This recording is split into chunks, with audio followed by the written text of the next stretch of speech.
welcome. We're Thank excited you. to have you here. This is the Pristine Connections Podcast. Is that correct? Yes. So Awesome. we're launching this out. It's our first episode. Love that. Well, thank you for allowing me to be the host, and I promise I won't mess up that much for you. This is just going to be light and airy. I want to ask you just a lot about you, your group, your business, and kind of go from there. I know that you're doing a lot. When I met you, you had just started the idea of Pristine Connections, and now it's just grown so much. So I'm really excited to hear about this. But let's talk a little bit about business first. So what got you into your line of work? I'd say that's kind of a long answer. So I've kind of always had a entrepreneur spirit. I started my first business was selling candy bars. So you could buy a pack of 50, sell it. I think you'd get them for 25 cents, sell them for $1.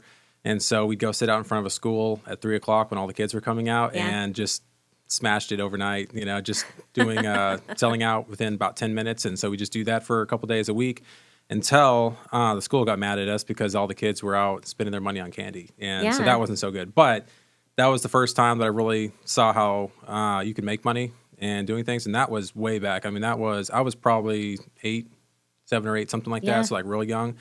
But I got that from my mom because she would do all kinds. She was always flipping and trying to look for ways to make money. And so then I started doing beekeeping as a hobby back when I was probably 14, 15, something like that. And so that was the first business where it was an actual business where I was growing, the hives and trying to turn it into a business. And then not as the entrepreneur, but I was like going out to gain experience. I started working when I was 13 as well because I was homeschooled. So I could work Friday, Saturday. That's awesome.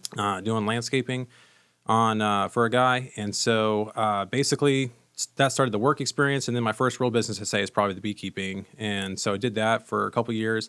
Actually sold that business thinking I was going to go in the Army, and then that didn't work out. 2 years and lots of time trying to get it to work out. And I was like, it takes 2 years just to get in. I don't think this is what I should be doing. And so then from there, just going to so then I worked at Costco for about 5 years. So that's where I learned more the management style.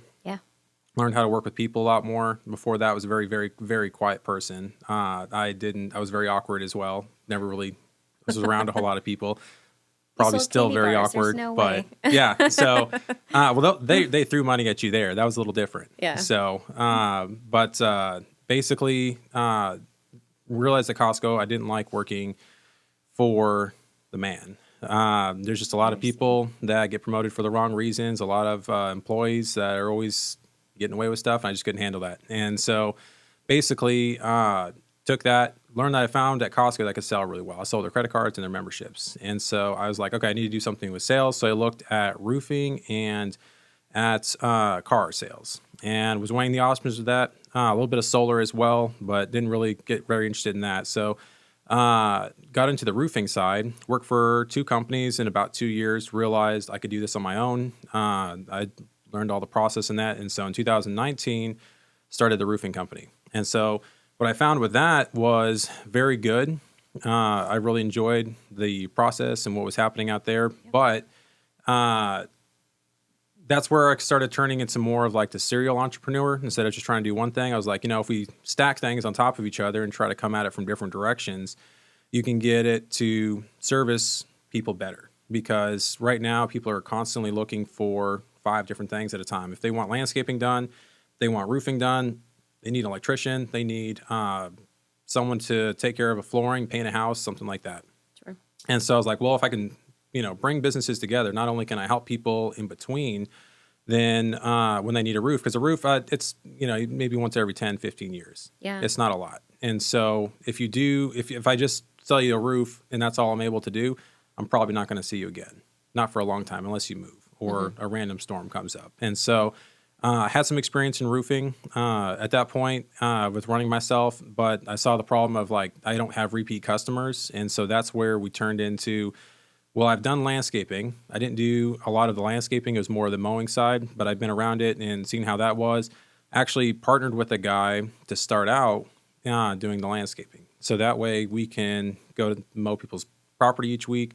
Smaller projects, maybe once a year, doing like flowers or changing out some bushes, and then doing larger projects as well. And then that, somewhere along the road, hey, if a hailstorm happens or they need a roof, then they can call me up, and they already have a relationship, and makes it simpler. Yeah.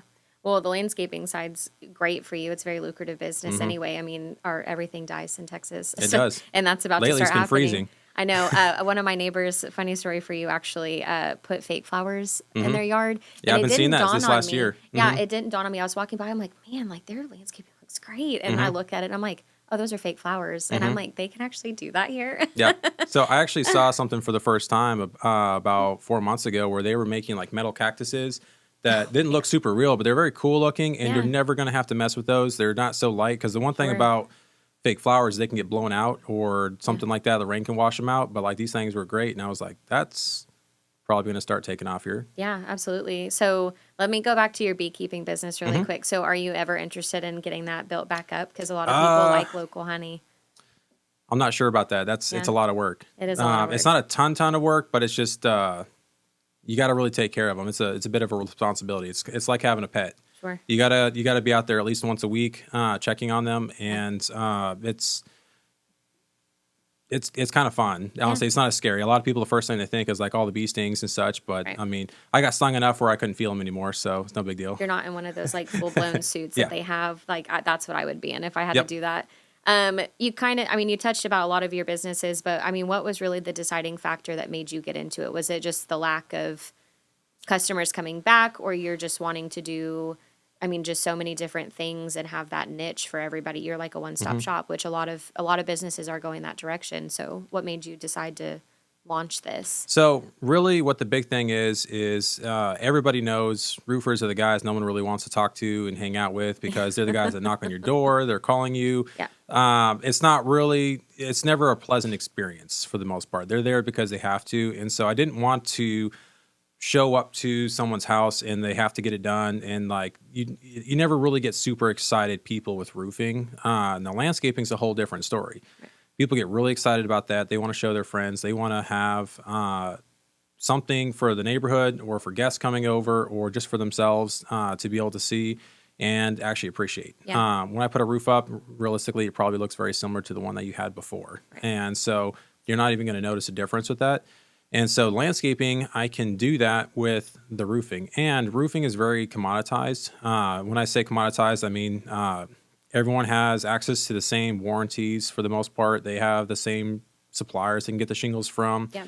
They've got the same crews even that almost everybody uses. So it's about the same. So there's a little bit of price differences on that, but you're never really going to like be able to have like, say, a premium roof product that everyone else couldn't just have. Sure. And so, but when I owning a roofing company and a landscaping company, what I can do is I can give you a free landscaping project when you do a roof with me. And that's nobody else can do that. Even if great. you have, let's say you had Ashley Roofing and I had Pristine Roofing and you wanted to compete with me and you're like, oh, I'll just go find someone that I can sub this out to. The problem is you have to sell that landscaping. Yeah. And now you have to learn about the 5,000 different rocks, plants, mulch, borders, and everything else that goes with it. And it's a lot of stuff. Yep. And so it's going to be almost impossible for you to replicate that because you might be able to go find the worker, but how do you sell it? Because there's a lot of turnover in roofing. So it's like if you go train your sales guys, you're going to spend a lot of time training and you're not making any more money from that landscaping. So it's kind of just like a loss leader.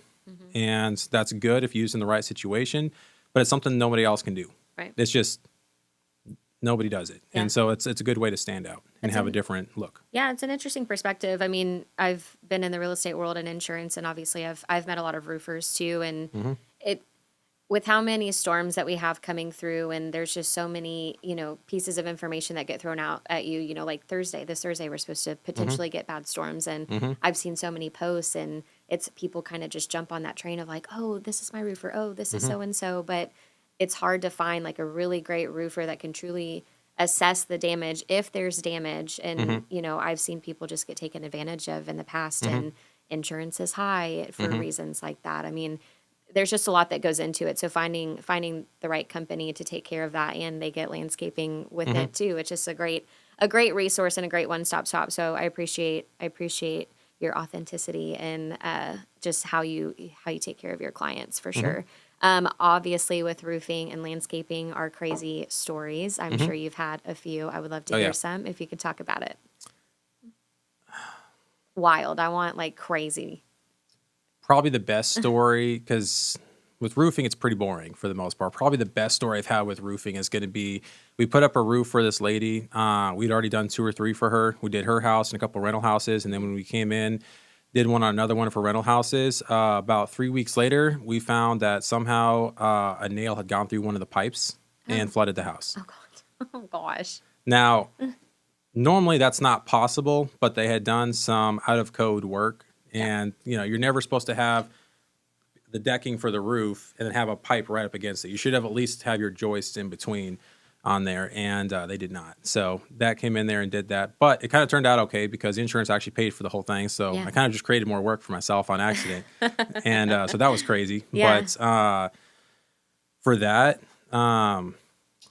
that was probably for roofing. That's probably the craziest story on that. That is nuts. And then probably for landscaping, I would have to say we've had projects, and this is anyone that does sales, you're going to love this story. They went with the cheap guy and then called me back and said, hey, the cheap guy didn't show up. He took the money and left. And, I need you to come and fix what he started and actually get it completed. Yeah. And so as everyone knows, that's the most frustrating thing is when you go out and give a quote, it's a good, fair quote, and then they go with someone cheaper and you just know there's something wrong and they don't listen. And then they have to call you back and they're doing it with you full price anyways. It's always quality cheap over guy quantity. costs more money. Yeah, it does ultimately. And I think it's hard, this right now, obviously everything is high. And I think people are just trying to get the best bang for their buck, which is understandable. But at the end of the day, it's quality. Like you want good work, you need to pay for the labor. Especially and the work. for a roof, because there's warranties that can be very easily voided by not being done the right way. And because of how expensive roofs are, it's a big deal if there's something that's wrong, and it does happen. Right. I've seen it happen multiple times where the shingles were bad from the manufacturer, but the warranty was voided because they weren't installed by the certified crews. And so they could have gotten the roof for free because the manufacturer would have paid for it because they messed it up in the first place. It's just a bad batch. It just happens. Right. But because it wasn't done right, they got, hey, we don't have to do this. Yeah. And then also for landscaping, probably the biggest thing that I run into is people don't look into the future of what's going to happen. So if I have a yard that, your square backyard, and normally you have your backyard from away from your house, it's going one way, and the back of your fence is coming back in, it's making your swell, water runs out in the middle. Well, people put concrete patios down right in the middle of their yard and don't think, well, where's the water going to go now? And so sometimes people will put things down. I'll say, hey, you need to watch out for this, watch out for this. We really should add the French drain in there, add these other items, or making sure that the concrete's deep enough. If you're putting a hot tub down, let's say, it's the most common thing that I see, where people will put down like a 10 by 10 concrete patio. Well, 4 inches isn't strong enough to hold that. It's going to crack it if you put that down on top. You need to do 6 inches. Interesting. But my quote's going to look more expensive because it is bigger and it is more expensive, but mine actually works. Yeah. You should come look at my new backyard because everything you just described is the problem in our new backyard. Yes, and that's the problem is you find out after it's done. Yeah. But now it's more expensive because like most common thing we have is the side yards going up on both sides of the house. People put gravel there, or sometimes concrete steps with gravel or turf or something like that. Well, if you have to go put a French drain in later, it's that much more expensive because now you have to take it out, right? Put in the French drain, re-rock and then it. Put it back. Lovely. Good So to it's know. more. Really good to know. Cheap is cheap up front. It's cheap that day. But is it going to look good in 6 months, a year? There's actually a job. We can throw this video up here today, so I'll show you this. Okay. We are having to take this off. So here's the picture of it. We're having to destroy this wall. This has happened a couple times this year already. Oh, so the yeah. guy basically had to pay for this wall to get put up, and then a year later we're having to take it down and put up a new one because the last guy, just from looking at it, he didn't have a good mix of mortar. It was too dry when they put it in there. Yep. And then they didn't put any rebar in there, and so the wall should have lasted 10 years, and they're having to take it down in 1 year because, probably $500 difference. Yeah. I've seen those go up quite a bit in our neighborhood. That's been like the newest thing I've seen the last couple of years is everybody wants those pretty retaining walls. Well, you actually gave me a fun fact about white white rock and how it actually dirties quicker, because I was telling you that was something that we had looked into once upon a Yep. time. I hate mulch, so it drives me nuts. Yes, mulch is a lot of work. It's a lot of It is a work. necessary evil in Texas because it's so hot out. You do need to have that to soak Yeah. up water. But the cool thing is you can put that down and put a rock on top of it, and it helps nullify a lot of what you'd be losing. And it still looks beautiful. I love that. I want to get into your group, but just, I mean, a few more questions about the business side, because this is really fascinating. So I would love to hear about like your professional journey and your business journey, and how you can teach the next generation of entrepreneurs coming up that might want to be in your industry, or even just be an entrepreneur in general. Give us some advice to the younger group, because there's a lot of solopreneurs coming out of college. A lot of them may not even really be finishing college. I was one of them. So give us some advice on that. So I would say the biggest thing is go out and do it. Whatever it is, don't sit there and plan it. Don't sit there and try new things or try the old ways of doing things and think that you're going to get a different result out of it, because you're never really going to know until you do it. Right. I've seen a lot of people. One guy in particular that I can think of, we started our roofing companies within about 3 months of each other, so not too far different. He started first. He had more experience in that field. He had way more experience in the area of just like the communities that we were in, as well, of just being more well known for his background was real estate.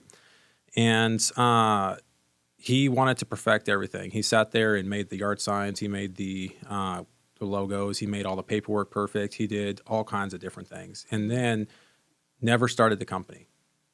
So he kind of started it eventually, about a year after I did. He started it, but he just didn't really try to sell. He was more focused on getting things perfect than actually going out and putting action in. And now I've progressed on to basically having 3 businesses that collaborate together, and he's still looking to start. Right. And that's where a lot of people get caught, is afraid to go start. You just got to go do it. You won't learn if it's not the right thing. That's okay, but the quicker you find that out, the more quick you can go find the next thing, or go find, maybe entrepreneurship wasn't for you, but you can get that out in 6 months instead of 6 years. You'll be a lot happier, a lot more successful in whatever it is that you're going to go do. But I would say probably the biggest things that had helped me get to where I am now is working a lot. People underestimate. You don't have to be very good. I'm not very good at what I do. I learned how to speak a couple months ago. I'm still not good at it, but if I didn't put any effort into it, I wouldn't be where I am now with that. Sure. We're better than I was. Yeah. And so people need to put the work in on that. But I learned a lot from actually doing network marketing. So that was probably the first real sales thing that I did that was on its own, because they learned a lot of really good things about being consistent, running the numbers, how to throw a meeting, how to invite people to meetings, how to talk to people. I learned a lot of really good things from that. Was I successful at network marketing? No. But I use a lot of those kind of skills today. Yeah. But you have to start somewhere. Right. You know? And it's something that's very easy and cheap for you to do as well. And so that, and then reading books. Reading books is probably the biggest thing. I am a little different in most people. I don't listen to music at all. I've never been very interested in that. So all I do is listen to podcasts or audiobooks for sales, leadership, mindset, economics, or political, all, depending on what kind of stuff that's going on. And so, but I think that's helped me progress a lot quicker, is because it's helped me miss a lot of the mistakes that I would have made otherwise. And so that's the thing for entrepreneurs, is mistakes cost money and lots of time. And so if you can avoid them, people think once they get out of school, they don't have any reason to read again. But let me just make a good analogy for you on here. When you were in school, when they were trying to teach you math, did they say, hey, 2 + 2 equals, what? Like what is it? What is it? Just figure it out. No, they give you a book to read that gives you the answer of how to find it. Because if you don't have the book, it would take you forever to learn all the stuff that you learn in such a short amount of time when going to school until you graduate. Life is the same way. Business, you may not be in college, you may not be paying for it, but how much longer would it take for you to learn the skills of how to close a sale, how to talk to people, let's say, when there's a couple hundred books out there that talk about this, that give you the answers? And you're still need to go out there and still make the mistakes. But at least now you have a framework to go about it. And oh, now I know what they're talking about. When I go back and read that book again, I'm going to understand what it's talking about even more. And that'll help you progress way, way, way faster and make less mistakes. Yeah. And there's a lot of mistakes you can just avoid in general by reading. Yeah. And so that's one of the biggest things that people don't do just in general. Now, your business that you're getting into right now, that would be, a good way to learn about that instead of just going out and making mistakes or waiting for other people to teach is like, if you just went out and read some books about it, like that would propel you so much faster. Yeah. And mine's it doesn't have to be, like it doesn't always, okay. So, but even if it was just like a corporate job though, like let's say instead of like your own business or for that, just because it's not your own business doesn't mean you still can't get books to make you a better, take classes as well to make everything, learn other people's mistakes. There's a reason why people pay for those courses is because it's cheaper to pay a couple $100, a couple thousand, even $50,000. I've seen courses go for crazy amounts of money. It's because that $50,000 is cheaper than the mistakes that you would make if you didn't have it. Right.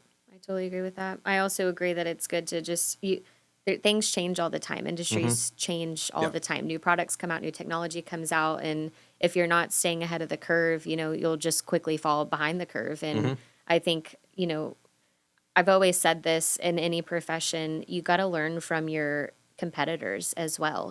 That everybody is trying to get business, and they've either learned things that have worked for them or not, but by them sharing that advice with you, whether whether y'all are both selling roofs and your company may be a little bit more successful, they want to know how they can also be just as successful. Right. And I've always appreciated that. Instead of just feeling like everybody's always constantly battling, there's enough business to go around, and Absolutely. bring people up with you. Be that leader. I mean, that's why leadership books are made. It's for everybody to be a better person and be a better leader, an entrepreneur. So I want to know an experience or challenge that you've been through in your business that's helped you become a better leader.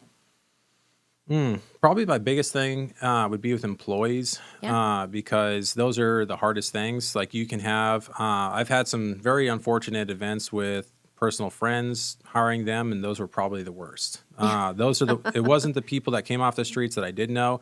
It was the ones that you expected to be there, and just having to make the hard choices of having hard conversations. And I've, learned from experience because I've read it in books, but I didn't listen to it.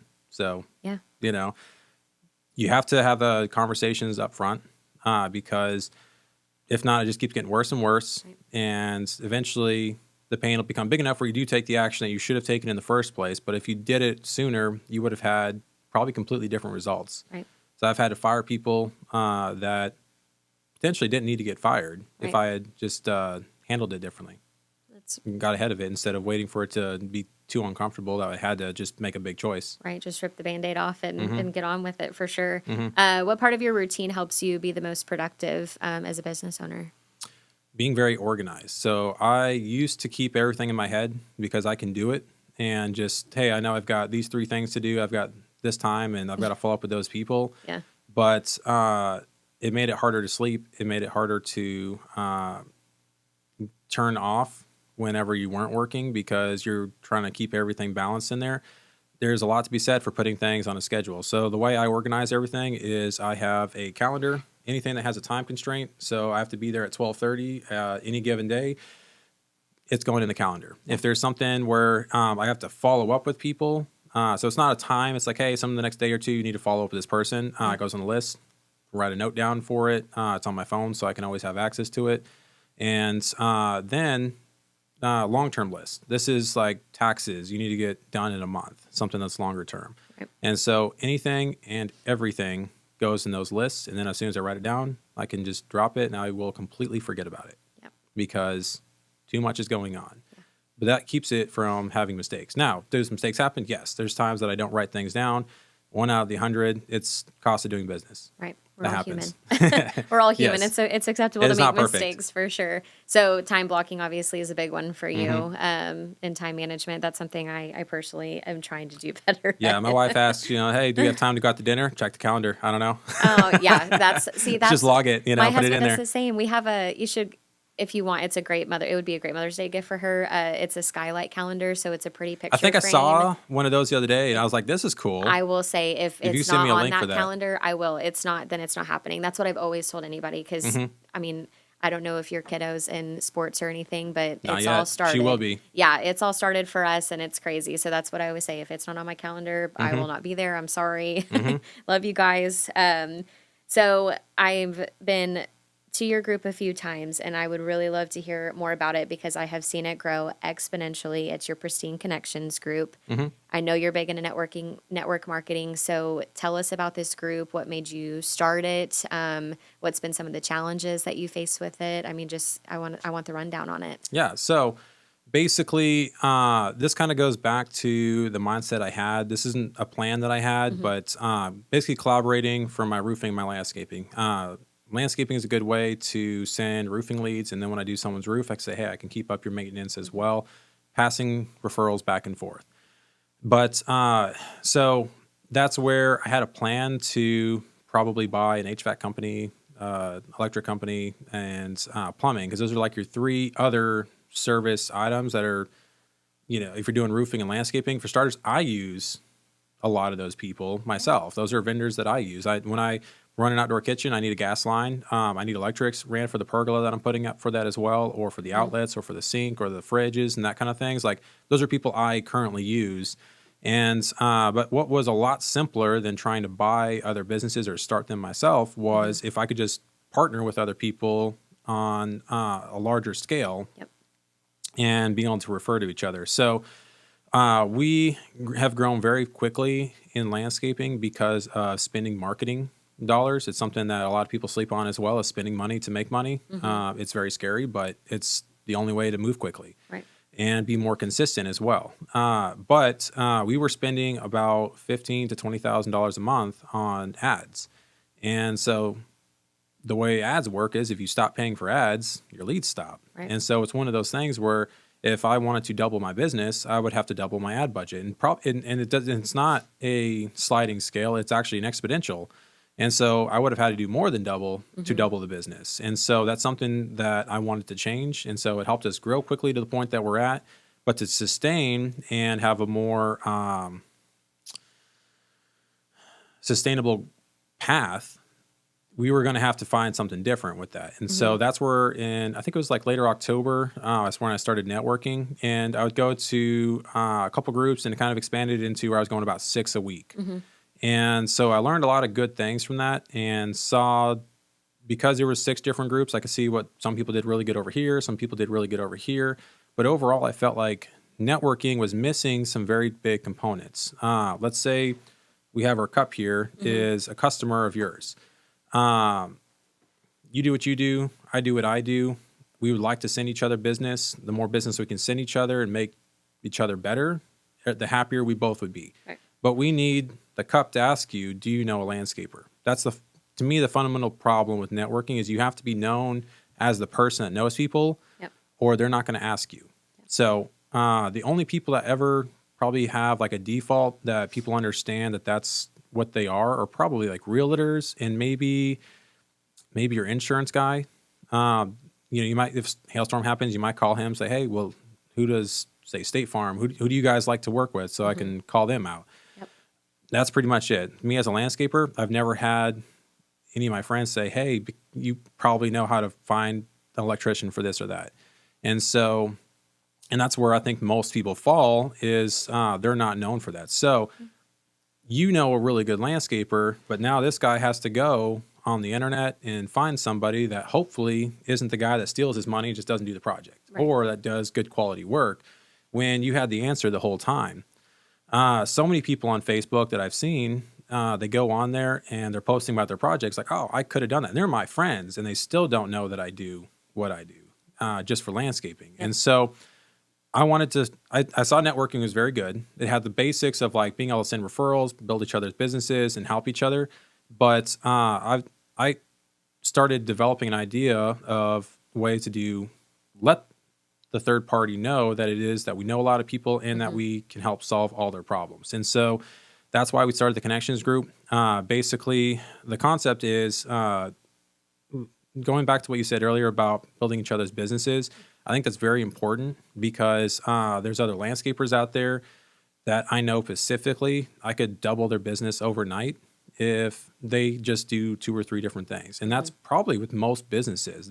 Most businesses are small and they stay small because of a knowledge gap, not a whole lot of other things. If they just knew a couple different things, they could grow very quickly and easily. Yeah. And so I wanted to help make those tools for everybody to be able to have. And so the way we do that is through a digital magazine. So we have a magazine that's written by our members. So the content is not why to buy from Ashley. Right. It's what are you an expert in and what can you write about to educate people, because people need help in more than just their home. They need it for like their finances. They could use it for insurance, retirement, doing projects around the house or maintenance around the house, or all kinds of different things. And so it also opens up to more broad categories as well if we do this type of work, because now we can educate people on it. And when you're the expert, if say for me with mowing or like how to mow your grass properly in the spring, because that's what's coming up right now. Well, you should be doing a scalp now or very soon.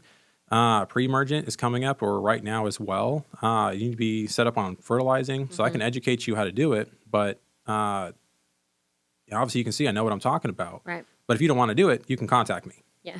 And now you feel better about what it is that's going on. And you can have me come out, give you a quote for this and get the work done for you because you don't have time. So we use a magazine for that. So that's going to be about 30 to 40 pages where our members can help educate people. A newsletter as well. So that way you can highlight some of our people as well that goes out to. We have a website.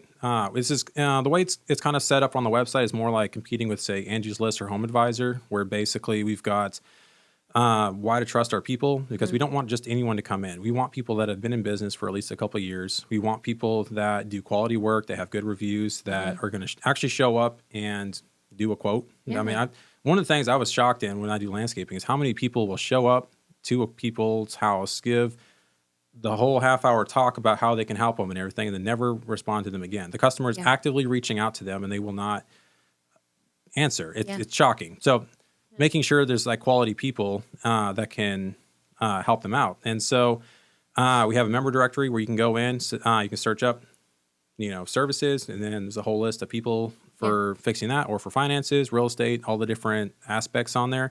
And you can pick 2, 3, whatever it is that you need on there, contact them, and then they can come out. We've got information about them, articles they've written. You can see the reviews, things like that. There's social medias that are on there. So if you want to check them out and see, can they help you out with the type of work that you're looking for as well?